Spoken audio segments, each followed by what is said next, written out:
Welcome back to my YouTube channel Study Career Point. I hope you all are doing well. So start करते हैं हमारी आज की class से। तो देखिए प्रीवियस ईयर के क्वेश्चन पेपर की कंटिन्यू सीरीज आप लोगों की चल रही हैं।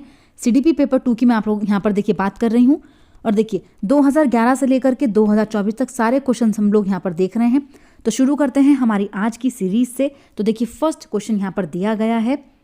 देखिए अभिकथन ए यहाँ पर है, बच्चों में सजा का डर पैदा करके सीखने को सुसाध्य किया जाना चाहिए। देखिए अगर बच्चे के अंदर आप भय पैदा करेंगे तो बच्चा लर्निंग अच्छे से नहीं कर पाएगा। और आप कह रहे हैं कि सुसाध्य किया जाना चाहिए, तो ये यहाँ पर गलत हो जाएगा।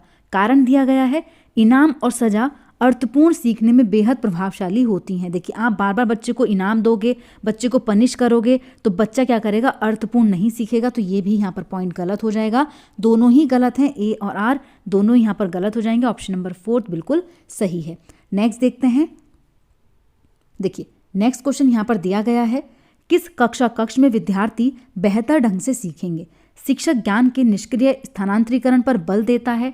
नेक्स्ट है, शिक्षक मानता है कि केवल उच्च बुद्धि लब्धि वाले बच्चे ही शैक्षिक कार्य में अच्छा कर सकते हैं। या फिर शिक्षक बच्चों को उनकी गति के अनुसार सीखने की अनुमति देता है। या फिर शिक्षक सभी बच्चों के लिए मानकीकृत पाठ्यचर्या को पालन करता है। जो मानकीकृत पाठ्यचर्या होती है उसका पालन करता है। तो देखिए बेहतर ढंग से सिखाने की बात यहाँ पर की गई है। पाठ्यचर्या, देखिए मानकीकृत पाठ्यचर्या का इस्तेमाल नहीं करना है। शिक्षक बच्चों को उनकी गति के अनुसार सीखने की अनुमति देता है। तो देखिए यहाँ पर कौन सा सही हो जाएगा, यहाँ पर ऑप्शन नंबर 3 बिल्कुल सही है कि जो शिक्षक है वो बच्चों को उनकी गति के अनुसार सीखने की अनुमति देता है। ऑप्शन नंबर 3 यहाँ पर बिल्कुल सही हो जाएगा, क्योंकि देखिए बच्चे को निष्क्रिय भी नहीं बना सकते, ज्ञान का निष्क्रिय यहाँ पर पुनरुत्थान नहीं कर सकते, स्थानांतरीकरण नहीं कर सकते। इसके अलावा देखिए केवल उच्च बुद्धि वाले बच्चे को हम ध्यान दें तो ये भी यहाँ पर नहीं होगा। नेक्स्ट देखिए नेक्स्ट है, निम्न में से कौन सा कथन सीखने की स्थितियों में व्यक्ति, वातावरण और व्यवहार के बीच संबंध को सही दर्शाता है? तो देखिए व्यक्तिगत कारकों का परिवेश के तत्वों पर कोई प्रभाव नहीं पड़ता है। तीनों कारक व्यक्ति, वातावरण और व्यवहार एक दूसरे को प्रभावित करते हैं। या फिर व्यवहार से सामाजिक परिवेश पर शायद ही कहीं प्रभाव पड़ता। देखिए शायद ही कहीं प्रभाव पड़ता हो, तो ये भी यहाँ पर गलत हो जाएगा। वातावरण की प्रतिपुष्टि से व्यक्ति के आत्मसम्मान पर कोई प्रभाव नहीं पड़ता। तो देखिए ये भी यहाँ पर गलत होगा। ये तीनों ही क्या होते हैं, एक दूसरे को प्रभावित करते हैं। तीनों ही कारक, व्यक्ति, वातावरण और व्यवहार। तो यहाँ पर ऑप्शन नंबर 2 बिल्कुल सही हो जाएगा। नेक्स्ट देखते हैं। देखिए नेक्स्ट क्वेश्चन यहाँ पर है, बच्चे कैसे सीखते हैं? चीज़ों को बनाकर एवं कार्य करके, पढ़कर एवं लिखकर, बोलकर एवं सुनकर, सोचकर और मनन करके। तो देखिए यहाँ पर कौन सा सही हो जाएगा? देखिए यहाँ पर ऑप्शन नंबर 4 बिल्कुल सही है। चारों ही पॉइंट यहाँ पर बिल्कुल सही हो जाएंगे। ठीक है, नेक्स्ट क्वेश्चन देखते हैं। देखिए नेक्स्ट क्वेश्चन यहाँ पर दिया गया है, एक ही कक्षा में अलग अलग क्षमताओं वाले विद्यार्थियों के सीखने सिखाने की प्रक्रिया क्या कहलाती है? विभेदित निर्देश कहलाती है, मानकीकृत निर्देश होते हैं, उद्दीपन होता है, या फिर अनुबंधन कहलाता है? तो देखिए यहाँ पर कौन सा विकल्प सही हो जाएगा? तो अलग अलग क्षमता की हम लोग बात करते हैं। अलग अलग क्षमताओं वाले विद्यार्थियों की सीखने सिखाने की प्रक्रिया क्या होती है? डिफरेंशिएटेड इंस्ट्रक्शन, विभेदित निर्देश उनको कहा जाता है। तो ऑप्शन नंबर 1 यहाँ पर बिल्कुल सही होगा। नेक्स्ट क्वेश्चन देखते हैं। देखिए नेक्स्ट क्वेश्चन यहाँ पर दिया गया है, मोहन ने घर और समाज में लड़कों की भूमिका को देखते हुए स्कूल में आयोजित एक कार्यक्रम में लड़की की भूमिका को यह कहकर निभाने से इनकार कर दिया कि वह एक लड़का है, इसलिए वह लड़की की ड्रेस नहीं पहनेगा। यह क्या दर्शाता है? जेंडर भूमिका में लचीलापन, जेंडर समानता, देखिए समानता की यहाँ पर बात नहीं हुई, ना ही जेंडर गतिशीलता है। ठीक है, जेंडर प्रारूप। तो देखिए यहाँ पर कौन सा विकल्प सही हो जाएगा? तो देखिए कौन सा यहाँ पर ऑप्शन नंबर 4 बिल्कुल सही हो जाएगा, जेंडर टाइपिंग। देखिए क्या हो जाएगा यहाँ पर, ना तो फ्लेक्सिबिलिटी की बात यहाँ पर हुई है, ना ही इक्वालिटी है, ना ही मोबिलिटी है। क्या हो जाएगा? वो प्रारूप को दर्शा रहा है, टाइपिंग को दर्शा रहा है कि मैं इस टाइप के कपड़े नहीं पहनता हूँ। ठीक है, तो यहाँ पर क्या हो जाएगा, ये जेंडर टाइपिंग हो जाएगी। ऑप्शन नंबर 4 बिल्कुल सही है। नेक्स्ट देखिए, नेक्स्ट क्वेश्चन यहाँ पर है, एक शिक्षिका को अपनी कक्षा में सृजनात्मक बच्चों की पहचान करने के लिए किस प्रकार के प्रश्न पूछने चाहिए? रिक्त स्थान पूर्ति वाले प्रश्न, सही मिलान करने वाले प्रश्न, सही और गलत उत्तर विकल्प वाले प्रश्न, या फिर खुले जवाब वाले प्रश्न? तो देखिए कौन सा यहाँ पर सही हो जाएगा? ऑप्शन नंबर 4 बिल्कुल सही है, खुले जवाब वाले प्रश्न। नेक्स्ट देखते हैं। देखिए सामाजिक रचनावादी कक्ष में मूल्यांकन का प्रमुख तरीका क्या होता है? वस्तुनिष्ठ प्रत्यायन आधारित परीक्षाएं, सहयोगात्मक परियोजनाएं, मानकीकृत परीक्षाएं या फिर मानक संदर्भित परीक्षाएं। तो देखिए रचनात्मक कक्षा कक्ष की बात हुई है तो वहां पर कैसा होना चाहिए, कोलैबोरेटिव प्रोजेक्ट होना चाहिए। ऑप्शन नंबर 2 यहाँ पर बिल्कुल सही हो जाएगा। नेक्स्ट क्वेश्चन देखते हैं। देखिए नेक्स्ट है, पाठ पढ़ने एवं लंबे अंशों को समझने में उन विद्यार्थियों को कठिनाई होती है जो किस चीज़ से जूझ रहे होते हैं। तो देखिए पढ़ने की और लंबे अंशों को समझने की बात हुई है। गुणज वैकल्य, जब हम पढ़ाई की बात करते हैं, जब बच्चे को पढ़ने में विकार होता है तो वहाँ पर क्या होता है, वहाँ पर होता है डिसलेक्सिया। ठीक है, क्या होता है वहाँ पर, डिसलेक्सिया होता है, पठन वैकल्य। तो इसलिए ऑप्शन नंबर 2 यहाँ पर सही हो जाता है। देखिए डिसकैलकुलिया गणित की प्रॉब्लम में होता है जब कैलकुलेशन की हम लोग बात करते हैं। ठीक है, हियरिंग इम्पेयरमेंट क्या हो जाता है, जब सुनने में बच्चे को विकार होता है। ठीक है, और डिस्ग्राफ या ग्राफ मतलब कुछ भी हमें लिखने में प्रॉब्लम होती है। ठीक है, राइटिंग में जब बच्चे को प्रॉब्लम होती है तो वो क्या होता है, उसको कहते हैं हम डिस्ग्राफिया। नेक्स्ट क्वेश्चन देखते हैं। देखिए नेक्स्ट है यहाँ पर, यह महत्वपूर्ण है कि बच्चा अपने साथ जो अनुभव स्कूल में लाता है उन्हें नज़रअंदाज करना चाहिए। देखिए नज़रअंदाज तो नहीं करना, ना ही उनको नकारना है और ना ही उनकी उपेक्षा करनी है। ठीक है, क्या करना चाहिए, उनको आगे बढ़ाया जाना चाहिए। क्योंकि देखिए हम क्या करते हैं, बच्चे की पूर्व नॉलेज को लेकर ही हम उसको क्या करते हैं, नई चीज़ें पढ़ाते हैं। मतलब हम ज्ञान को क्या करते हैं, ज्ञात से अज्ञात की ओर लेकर के जाते हैं। तो यहाँ पर ऑप्शन नंबर 3 जो हो जाएगा वो बिल्कुल सही होगा। नेक्स्ट क्वेश्चन देखते हैं। देखिए नेक्स्ट यहाँ पर है, निम्न में से किस प्रकार की बुद्धि का वर्णन हॉवर्ड गार्डनर द्वारा किया गया था, सामान्य बुद्धि का, भाषाई बुद्धि का, भौतिक बुद्धि का या फिर विशिष्ट बुद्धि का। तो देखिए हॉवर्ड गार्डनर ने कौन सी इंटेलिजेंस की यहाँ पर बात की है, तो देखिए कौन सा विकल्प यहाँ पर सही होगा। देखिए ना तो उन्होंने जेनेटिक की बात की है, ना ही फिजिकल इंटेलिजेंस की बात की है और ना ही स्पेसिफिक बुद्धि की बात की है, बल्कि जो भाषाई बुद्धि है उसकी इन्होंने बात की है। ऑप्शन नंबर 2 यहाँ पर सही होगा। नेक्स्ट क्वेश्चन देखते हैं। देखिए नेक्स्ट यहाँ पर दिया गया है, एक प्राथमिक कक्षा कक्ष में शिक्षिकाओं को व्यक्तिगत वाक, खुद से बातचीत जो हमारी सोच और हमारे व्यवहार का मार्गदर्शन करती है उसके लिए प्रोत्साहित किया जाना चाहिए, हतोत्साहित करना चाहिए, नकारना चाहिए या फिर इस्तेमाल के लिए बच्चों को दंडित करना चाहिए। देखिए जो व्यक्तिगत बात होती है वो क्या होती है, बच्चे के सोच को, उसके व्यवहार का मार्गदर्शन करती है, इसलिए उसको प्रोत्साहित किया जाना चाहिए, ना तो उसको हतोत्साहित करना है, ना ही नकारना है और ना ही उसके लिए दंडित करना है। ऑप्शन नंबर 1 यहाँ पर बिल्कुल सही हो जाएगा। नेक्स्ट देखिए नेक्स्ट क्वेश्चन है, श्रवण बाधिता बच्चों के लिए कौन सी शिक्षण सामग्री उपयुक्त नहीं है। तो देखिए यहाँ पर जो श्रवण बाधित बच्चे होते हैं जिनको सुनने में प्रॉब्लम होती है उनके लिए कौन सी उपयुक्त नहीं है। तो देखिए श्रव्य किताबें, मुद्रित पुस्तकें या फिर यहाँ पर देखिए उप शिक्षक वाले वीडियो, त्रिआयामी चार्ट और मानचित्र। तो देखिए यहाँ पर ये भी बिल्कुल सही है, उप शिक्षक वाले वीडियो, सबटाइटल्स वाले वीडियोस हम बच्चे को पढ़ा सकते हैं। प्रिंटेड बुक्स ये भी बिल्कुल सही है, लेकिन श्रव्य किताबें देखिए ऑडियो बुक्स जो है बच्चे को प्रॉब्लम करेगी क्योंकि बच्चे को हियरिंग इम्पेयरमेंट है। तो यहाँ पर नॉट पूछा गया था, नेगेटिव कौन सा हो जाएगा, ऑप्शन नंबर 1 नेगेटिव हो जाएगा। नेक्स्ट देखते हैं। देखिए नेक्स्ट क्वेश्चन यहाँ पर है, वह प्रक्रिया जिसमें बच्चे समाज में अपनी भूमिका को सीखते हैं क्या कहलाती है। तो देखिए समाजीकरण होती है, समायोजन होती है, समावेशन होता है या फिर अनुकूलन होता है। तो देखिए बच्चे समाज में अपनी भूमिका को सीखते हैं किससे, समाजीकरण से, सोशलाइजेशन से। तो यहाँ पर ऑप्शन नंबर 1 बिल्कुल सही हो जाएगा। नेक्स्ट देखते हैं। देखिए नेक्स्ट है, कोल वर्ग के अनुसार नैतिक विकास की प्रथम अवस्था की क्या विशेषता है। देखिए जो प्रथम अवस्था होती है जिसको हम बोलते हैं प्री कन्वेंशनल लेवल, उसमें क्या विशेषता होती है, नियमों को निश्चित और निरपेक्ष रूप से देखना, दूसरों का स्नेह और अनुमोदन बनाए रखना, कानून और नियमों को बनाए रखने के कर्तव्य का पालन करना या फिर अमूर्त सार्वभौमिक सिद्धांतों को अपनाना जो सभी मानवता के लिए मान्य होते हैं। तो देखिए कौन सा विकल्प यहाँ पर सही होगा। तो देखिए ऑप्शन नंबर 1 यहाँ पर बिल्कुल सही हो जाएगा कि नियमों को निश्चित और निरपेक्ष रूप से देखना प्रथम अवस्था की विशेषता होती है। ठीक है, नेक्स्ट देखते हैं। देखिए भाषा के विकास के लिए संवेदनशील सेंसिटिव पीरियड जो है वो कौन सा होता है। आरंभिक बाल्यावस्था होती है, माध्यमिक बाल्यावस्था होती है, किशोरावस्था होती है या फिर प्रसव पूर्ण अवस्था होती है। तो देखिए कौन सा यहाँ पर सही विकल्प होगा। तो संवेदनशील काल हम किसको कहते हैं, ईयरली चाइल्डहुड को, जो हमारी आरंभिक अवस्था होती है। नेक्स्ट देखते हैं। देखिए निम्न में से कौन सी संकल्पना लेव वाइगॉत्स्की द्वारा प्रतिपादित नहीं की गई है। देखिए नेगेटिव पूछी गई है, कौन सी नहीं है।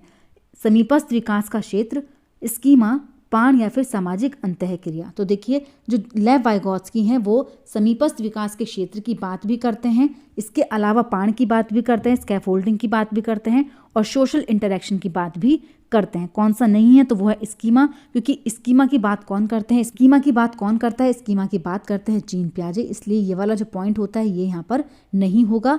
तो नेगेटिव यहाँ पर पूछा गया था, ऑप्शन नंबर 2 यहाँ पर सही हो जाएगा। नेक्स्ट देखते हैं।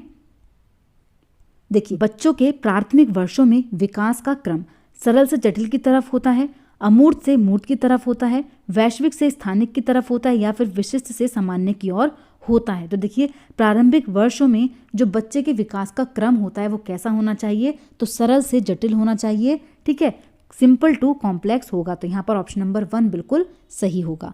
नेक्स्ट देखते हैं। देखिए नेक्स्ट क्वेश्चन है, एक प्रगतिशील कक्षा कक्ष में बच्चों को निश्चित पाठ्यक्रम के अनुसार सीखने के लिए बाध्य, देखिए बाध्य नहीं करना है बच्चे को, बच्चे उन गतिविधियों में संलग्न होते हैं जिससे वह अपनी क्षमताओं को पा लेते हैं। बच्चों की योग्यता के अनुसार उनका नामीकरण, देखिए नामीकरण, लेबलिंग और पृथक्करण नहीं करना है बच्चे का। बच्चे इनाम को पाने के लिए और सजा से बचने के लिए कार्य करते हैं, तो देखिए ये भी यहाँ पर नहीं होगा। जो प्रगतिशील कक्षा कक्ष होती है उसमें बच्चों की योग्यता के अनुसार, देखिए उसमें बच्चे उन गतिविधियों में संलग्न होते हैं जिससे वह अपनी क्षमताओं को पा लेते हैं। तो यहाँ पर ऑप्शन नंबर 2 बिल्कुल सही हो जाएगा। नेक्स्ट देखते हैं। देखिए नेक्स्ट क्वेश्चन यहाँ पर दिया गया है, जीन पियाजे के सिद्धांत के अनुसार वह बच्ची जो सूरज को सजीव मानती है क्योंकि वो रोशनी देता है, अपनी सोच में क्या दर्शाती है। तो देखिए वो सूरज को सजीव मान रही है, इसका मतलब क्या है कि वो सजीव और निर्जीव में अंतर नहीं कर पा रही है। जीववादी चिंतन बच्चे के अंदर है, ठीक है। और ये जीववादी चिंतन बच्चे का कौन सी स्टेज में होता है, तो देखिए जो जीन पियाजे हैं उनकी प्री ऑपरेशनल स्टेज में ये होता है, ठीक है। प्री ऑपरेशनल स्टेज में जो जीववादी सोच है वो बच्चे के अंदर डेवलप होती है, ठीक है। तो यहाँ पर फर्स्ट पॉइंट बिल्कुल सही हो जाएगा। नेक्स्ट क्वेश्चन देखते हैं। देखिए लेव वाइगोत्स्की के सिद्धांतों के निहितार्थ के अनुरूप कौन सा कथन शैक्षिक प्रणाली के लिए सही है। विद्यार्थियों में सहयोग के बजाय प्रतिस्पर्धा को प्रोत्साहित करना, कंपटीशन बच्चों के अंदर नहीं पैदा करना है। वांछनीय व्यवहार को इनाम द्वारा बढ़ावा देना और अवांछनीय व्यवहार को सजा द्वारा घटाना, तो देखिए ये भी यहाँ पर गलत हो जाएगा। इनाम और सजा का प्रयोग नहीं करना है। उपयुक्त इशारे और संकेत प्रदान कर विद्यार्थियों को पाण और आलंबन देना, देखिए स्कैफोल्डिंग की बात कौन करते हैं, लेव वाइगोत्स्की करते हैं, तो इसके अकॉर्डिंग ऑप्शन नंबर 3 यहाँ पर सही हो जाएगा। नेक्स्ट क्वेश्चन देखते हैं। देखिए नेक्स्ट क्वेश्चन यहाँ पर दिया गया है, संज्ञानात्मक विकास के किस चरण में बच्चे अनुकरण करने लगते हैं और उनमें वस्तु स्थायित्व का गुण आ जाता है। देखिए जो ऑब्जेक्ट परमानेंस है वो कौन सी स्टेज में बच्चे के डेवलप होती है, सेंसरी में, प्री ऑपरेशनल स्टेज में, मूर्त सक्रियात्मक अवस्था में या फिर औपचारिक सक्रियात्मक अवस्था में। जो देखिए जो वस्तु स्थायित्व का गुण होता है वो संवेदी चालक अवस्था में डेवलप होता है। यहाँ पर ऑप्शन नंबर 1 बिल्कुल सही होगा। नेक्स्ट क्वेश्चन देखते हैं। देखिए नेक्स्ट यहाँ पर दिया गया है, विद्यार्थियों को उनकी अभिरुचि, ज़रूरतों एवं परिवेश की भिन्नताओं को ध्यान में रखकर उन्हें विविध प्रकार की गतिविधियों एवं अनुभवों के विकल्प देना किस सिद्धांत का पालन करता है। समावेशन का, नामीकरण और पृथक्करण का, प्रतिस्पर्धा का या फिर बहिष्करण का। तो देखिए ये तीनों ही पॉइंट हम लोग इस्तेमाल नहीं करते हैं, ना तो बच्चे को सेग्रीगेट करते हैं, ना ही उनमें कंपटीशन को बढ़ावा देते हैं और ना ही बहिष्करण करते हैं, एक्सक्लूजन करते हैं। तो यहाँ पर कौन सा सही हो जाएगा, समावेशन बिल्कुल सही होगा। नेक्स्ट देखिए नेक्स्ट क्वेश्चन यहाँ पर है, समस्या समाधान की प्रक्रिया किससे बेहतर होती है, तार्किक सोच, निष्क्रिय अनुसरण या फिर प्रतिक्रिया सेट, कार्यात्मक स्थिरता। तो देखिए कौन सा यहाँ पर बेहतर होगा, तो देखिए समस्या समाधान में जो सबसे मेन यहाँ पर देखिए यूज़ किया गया है वो किस चीज़ का है, तो वो है तार्किक सोच का, एनालॉजिकल थिंकिंग का। तो यहाँ पर ऑप्शन नंबर 1 बिल्कुल सही हो जाएगा। नेक्स्ट देखिए इस बात का संकेत है, देखिए कौन सी चीज़ है जो इस बात का संकेत है कि शैक्षिक गतिविधियां बच्चे के लिए यांत्रिक एवं दोहराव वाली हो गई हैं तथा उसकी रुचि की नहीं है। देखिए कौन से उसमें होता है, आनंद में, उत्सुकता में, उत्साह में या फिर उब में, मतलब जो बोर्डम हो जाते हैं बच्चे उसमें होता है। तो देखिए कब होता है, तो जब बच्चे बोर हो जाते हैं, उब जाते हैं, ठीक है। क्या हो जाता है, उब जाना ही इस चीज़ का संकेत है कि जो शैक्षणिक गतिविधियां हैं बच्चे के लिए यांत्रिक और दोहराव वाली हो गई हैं, मतलब उनकी रुचि नहीं है। नेक्स्ट देखिए नेक्स्ट क्वेश्चन यहाँ पर है, शिक्षार्थियों के आकलन का सबसे बेहतर महत्वपूर्ण उद्देश्य कौन सा है? तो देखिए, अध्यापन की प्रभावशीलता पर विचार करना और सीखने को बढ़ावा देने के लिए इसे संशोधित करना, या फिर शिक्षक को सौंपे गए कार्यों में से एक कार्य को, देखिए सौंपे गए कार्यों में से सिर्फ एक कार्य को पूरा करना, रिकॉर्ड और रजिस्टर को पूरा करना यहाँ पर उद्देश्य नहीं होता है, ना ही कक्षा में समान योग्यता वाले समूह बनाना। कौन सा सही हो जाएगा? ऑप्शन नंबर 1, अध्यापन की प्रभावशीलता पर विचार करना। नेक्स्ट देखिए नेक्स्ट क्वेश्चन यहाँ पर है, बच्चों की भ्रांतियां एवं त्रुटियां सीखने सिखाने की प्रक्रिया में बेहद हानिकारक हैं, बच्चों के अविवेकी चिंतन को दर्शाती हैं, बच्चों की सोच में झांकने और अर्थपूर्ण मौके देती हैं, या फिर वयस्कों से उनकी हीनता को दर्शाती हैं। तो देखिए कौन सा विकल्प यहाँ पर सही होगा? तो देखिए, सीखने सिखाने की प्रक्रिया में बेहद हानिकारक नहीं होती, महत्वपूर्ण होती हैं, अविवेकी चिंतन को दर्शाती हैं, या फिर यहाँ पर देखिए लिखा गया है, कौन सा हो जाएगा? सोच में झांकने के अर्थपूर्ण मौके देती हैं। तो देखिए, सोच में झांकने के अर्थपूर्ण मौके देती हैं, ना तो चिंतन को दर्शाती हैं और ना ही हीनता को दर्शाती हैं। नेक्स्ट देखिए नेक्स्ट क्वेश्चन यहाँ पर दिया गया है, निम्न में से क्या कक्ष में सांस्कृतिक संवेदनशीलता को बढ़ावा नहीं देता है? विभिन्न संस्कृतियों के अनुकूल गतिविधियों का आयोजन करना, विद्यार्थियों को उनकी संस्कृति के अनुभवों को साझा करने को बढ़ावा देना, केवल प्रभावित संस्कृति के त्योहार मनाना, या फिर हर विद्यार्थी की विविध पृष्ठभूमि को स्वीकारना और सम्मान देना। तो देखिए कौन सा पॉइंट यहाँ पर नेगेटिव दिया गया है? सांस्कृतिक संवेदनशीलता को बढ़ावा नहीं देना है, तो उसके लिए कौन सा नेगेटिव होगा? अब देखिए नेगेटिव कौन सा हो जाएगा? केवल प्रभावित संस्कृति के त्योहार मनाना, ये क्या हो जाएगा? यहाँ पर नेगेटिव हो जाएगा। इसके अलावा सारे ही पॉइंट यहाँ पर बिल्कुल सही हैं। नेक्स्ट देखते हैं। जब शिक्षक बच्चों के अनुभवों को कक्षा में शामिल करते हुए उनके सामाजिक सांस्कृतिक संदर्भ से उदाहरण देता है, तब वह बच्चों में किस भावना को प्रोत्साहित कर रहे हैं? अपनेपन की, हीनता की, क्रोध की, या फिर अलगाव की? देखिए, ना तो यहाँ पर अलगाव पैदा कर रहे हैं, ना ही क्रोध और ना ही हीनता, यहाँ पर अपनेपन का उदाहरण है ये, ठीक है। तो कौन सी भावना प्रोत्साहित होगी? अपनेपन की भावना प्रोत्साहित होगी। नेक्स्ट क्वेश्चन देखते हैं। नेक्स्ट यहाँ पर दिया गया है, निम्न में से कौन सा कारक सीखने को प्रभावित करता है? विद्यार्थियों की अभिरुचि, संकल्पना की कथित प्रासंगिकता, विद्यार्थियों का विकासात्मक स्तर, या फिर सीखने सिखाने की पद्धतियां। तो देखिए कौन सा है जो प्रभावित करता है? तो यहाँ पर देखिए चारों ही पॉइंट बिल्कुल सही हो जाएंगे, चारों ही ऑप्शन बिल्कुल सही हैं जो सीखने को प्रभावित करते हैं, ठीक है। तो देखिए आज की क्लास यहीं पर कंप्लीट होती है। अगर आप लोगों को मेरी क्लास अच्छी लगी हो तो प्लीज़ मेरे चैनल को लाइक करें, सब्सक्राइब करें और शेयर करें। ऐसी ही और वीडियोज़ के लिए मेरे चैनल पर बने रहिए। Thank you.